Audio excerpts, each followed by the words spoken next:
Operation തൂഫാൻ വിദ്യാർത്ഥികളിൽ ലഹരി വിരുദ്ധ സന്ദേശമെത്തിക്കാൻ ബോധവൽക്കരണ റാലിയുമായി ആലത്തൂർ ജനമൈത്രി പോലീസ്. ലഹരി വിരുദ്ധ ബോധവൽക്കരണ പ്രവർത്തനങ്ങളുടെ ഭാഗമായി ആലത്തൂർ ജനമൈത്രി പോലീസിന്റെ ആഭിമുഖ്യത്തിൽ ആലത്തൂർ ASMM ഹൈസ്കൂളിലെ വിദ്യാർത്ഥികളെ ഉൾപ്പെടുത്തി നടത്തിയ റാലി ശ്രദ്ധേയമായി. ലഹരി വസ്തുക്കളുടെ ഉപയോഗവും വ്യാപനവും തടയുക, വിദ്യാർത്ഥികളിൽ ലഹരിക്കെതിരായ അവബോധം വളർത്തുക, ആരോഗ്യകരമായ ജീവിതശൈലിയിലേക്ക് യുവതലമുറയെ നയിക്കുക എന്നീ ലക്ഷ്യങ്ങളോടെയായിരുന്നു പരിപാടി സംഘടിപ്പിച്ചത്. വിവിധ സന്ദേശങ്ങളടങ്ങിയ പ്ലക്കാർഡുകളും ബാനറുകളും കയ്യിലേന്തി വിദ്യാർത്ഥികൾ റാലിയിൽ പങ്കെടുത്തു. പരിപാടിക്ക് ആലത്തൂർ DYSP AJ ജോൺസണും ആലത്തൂർ ഇൻസ്പെക്ടർ സോണി മത്തായിയും നേതൃത്വം നൽകി. നമ്മുടെ സമൂഹത്തെ കാർന്നു നിന്നുകൊണ്ടിരിക്കുന്ന എല്ലാത്തരം ലഹരിയും, പുതിയ തലമുറയുടെ രാസലഹരി ഉൾപ്പെടെ എല്ലാത്തരം ലഹരിയും നമ്മുടെ സമൂഹത്തിന്, നാടിന്, രാജ്യത്തിന് ആപത്താണെന്നുള്ള തിരിച്ചറിവാണ് ഓപ്പറേഷൻ തൂഫാൻ എന്നുള്ള പ്രൊജക്റ്റ് കൊണ്ട് ഉദ്ദേശിക്കുന്നത്. ധാരാളം കേസുകൾ സംസ്ഥാനത്ത് പിടിക്കപ്പെട്ട് കഴിഞ്ഞു. ഇനി അത് പൂർണ്ണമായും ഇല്ലാതാക്കുന്നതിന് വേണ്ടി ബോധവൽക്കരണം കൂടി ആവശ്യമാണ്. അത് സ്കൂൾ തലത്തിൽ അത് സ്റ്റാർട്ട് ചെയ്യുന്നതിനും ഇത്തരമൊരു ചടങ്ങ് സംഘടിപ്പിച്ച എല്ലാവരെയും അഭിനന്ദിച്ചുകൊണ്ട് ഞാൻ നിർത്തുന്നു. നന്ദി, നമസ്കാരം. വിദ്യാർത്ഥികളുമായി സംവദിച്ച ഉദ്യോഗസ്ഥർ ലഹരി വസ്തുക്കളുടെ ദൂഷ്യഫലങ്ങളെക്കുറിച്ചും അവ സമൂഹത്തിലും കുടുംബങ്ങളിലും സൃഷ്ടിക്കുന്ന പ്രത്യാഘാതങ്ങളെക്കുറിച്ചും വിശദീകരിച്ചു.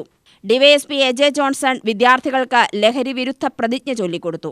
ഞാൻ ഒരിക്കലും മയക്കുമരുന്ന് പോലുള്ള ലഹരി പദാർത്ഥങ്ങൾ ഉപയോഗിക്കുകയില്ലെന്നും അവയുടെ ഉൽപാദനം, വിതരണം, ഉപയോഗം എന്നിവ നിരുത്സാഹപ്പെടുത്തുമെന്നും വ്യക്തികൾക്കും കുടുംബങ്ങൾക്കും സമൂഹത്തിനും വിപത്തായ മയക്കുമരുന്ന് ഉപയോഗത്തെ തുടച്ചു നീക്കുവാൻ കഠിനമായി പ്രയത്നിക്കുമെന്നും കേരള സർക്കാരിന്റെ നേതൃത്വത്തിൽ കേരള പോലീസ് നടത്തുന്ന ഓപ്പറേഷൻ തൂഫാൻ പദ്ധതിയിൽ തൂഫാൻ വാരിയറായി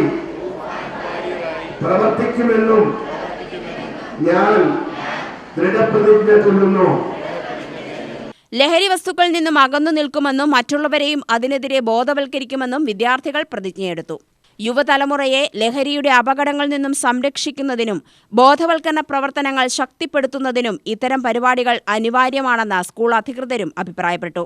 ഓപ്പറേഷൻ തൂഫാന്റെ ഭാഗമായി സ്റ്റേഷൻ പരിധിയിൽ തുടർന്നും ബോധവൽക്കരണ പ്രവർത്തനങ്ങളും പരിശോധനകളും സംഘടിപ്പിക്കുമെന്ന് ആലത്തൂർ പോലീസ് അറിയിച്ചു. UTV news, Palakkad.